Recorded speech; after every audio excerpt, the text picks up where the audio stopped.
Hi everyone and welcome.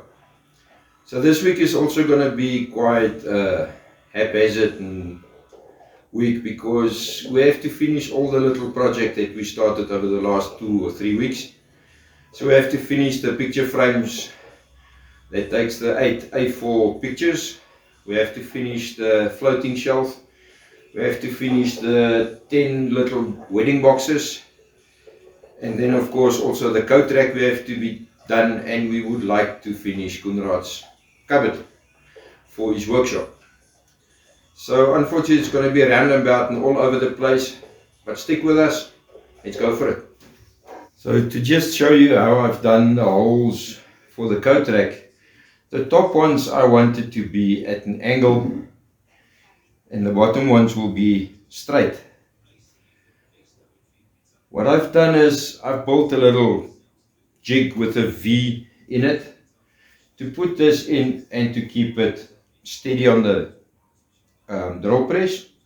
Then I moved it at 20 degrees and drilled the holes with a 20mm drill bit. Let me show you. So as you can see here guys, what I've done is I tilted the bed of the drill press to 20 degrees. I just built a very simple little V jig just to keep my work steady. I lined up the center of the V with a drill bit, lay it down flat and made marks for where I'm gonna drill. In other words, I made marks on the stock so that when I turn it, I keep that same mark and keep the same angle. So I lined it up, put it on its place, and then drilled the holes. And that's the way I've done the 4 holes on top that stands at an angle. Then after that, to drill the ones in the bottom, I just moved it back to 90 degrees and then drilled the 4 holes there. They're all 20mm. The problem I got is because it's a very thin shoulder left, I've got blowout on almost every of the top holes. And then even on the bottom holes with the same drill bit, I got blowout. That I'll fix. And then on the second set or the third set of holes that I drilled where the umbrellas is going to hang, I swapped the drill bit to a spade drill, hoping that that would be better, and amazing results. No blowout with a spade bit. And a spade bit is not one of my favorite drill bits. So I think because the shoulder was very thin here and because the shavings couldn't get out fast enough, that's why I got the blowout.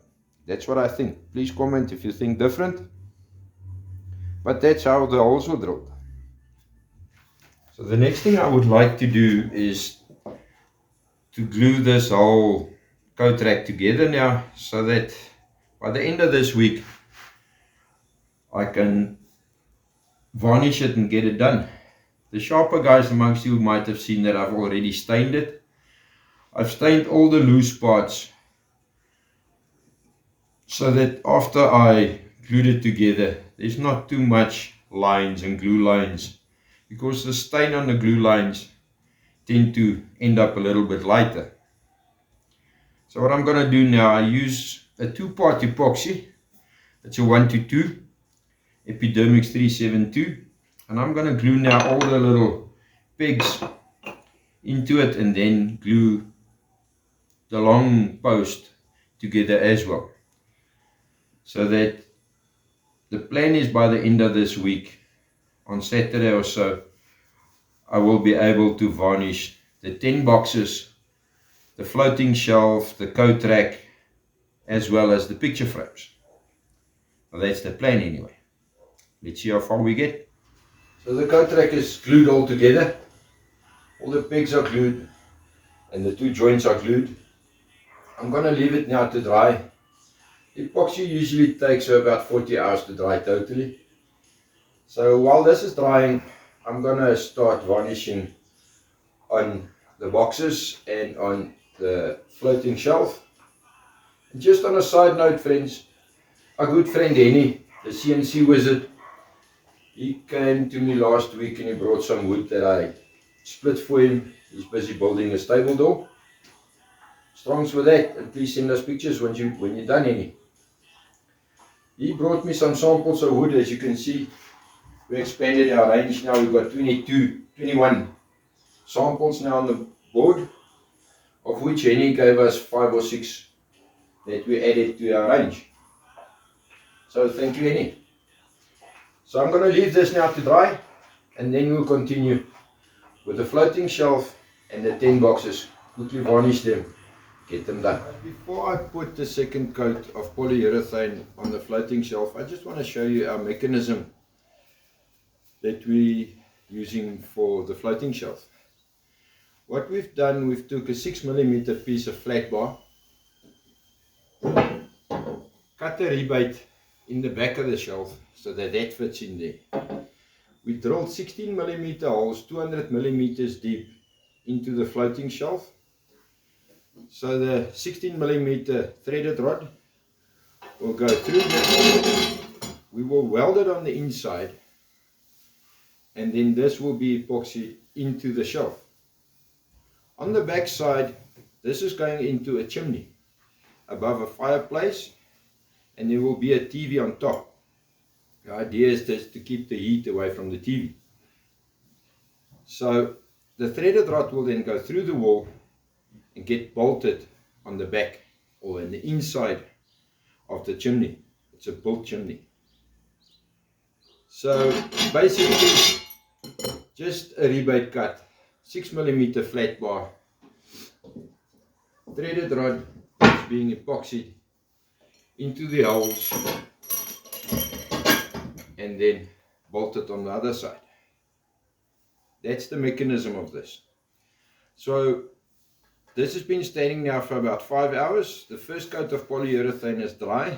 I just took a very fine Scotch-Brite, the light grey one, and I just give it a light rub just to get rid of the raised grain. And I'm going to quickly give it now the second coat of polyurethane. So guys, it wasn't a very interesting week. We did lots of sanding, lots of varnishing, which I didn't want to bore you with. As you can see, we finished Coenraads' cupboard for his workshop. And I'll just skip now to the end, just to show you what everything looks like after finishing. Hi guys, I hope everyone had a very good week.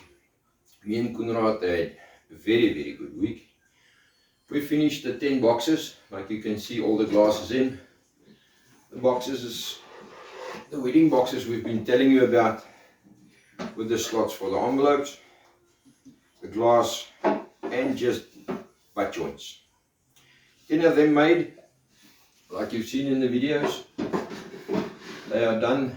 I personally didn't like the felt backing very much, so I don't think I'll do that again soon.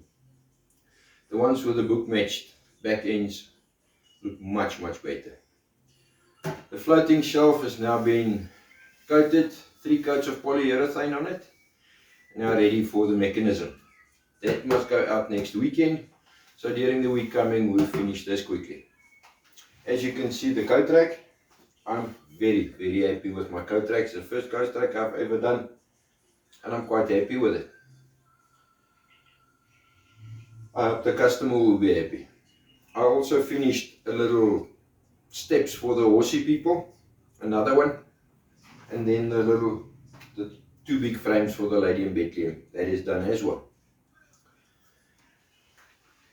So guys, in these times we're in, it's difficult to stay positive, but I think with the hobbies we do, we can stay positive. I mean, this keeps me positive, this keeps me sane, and keeps you from thinking negative thoughts. I would like to challenge a few guys, and I'm going to call you by name, to show us some of the pictures of stuff you do. The first guy I would like to mention, and it's a great guy, and it's a very good woodworker, is Henny. Our CNC wizard. He's busy making a door, a stable door. And if you will just put a picture once you're done, put a picture on, and I'll put it on the end of the videos and show you what other guys in the Free State also can do. There's some amazing talent in the Free State. The guys in our Woodworkers Guild, and there's quite a few of them watching these videos.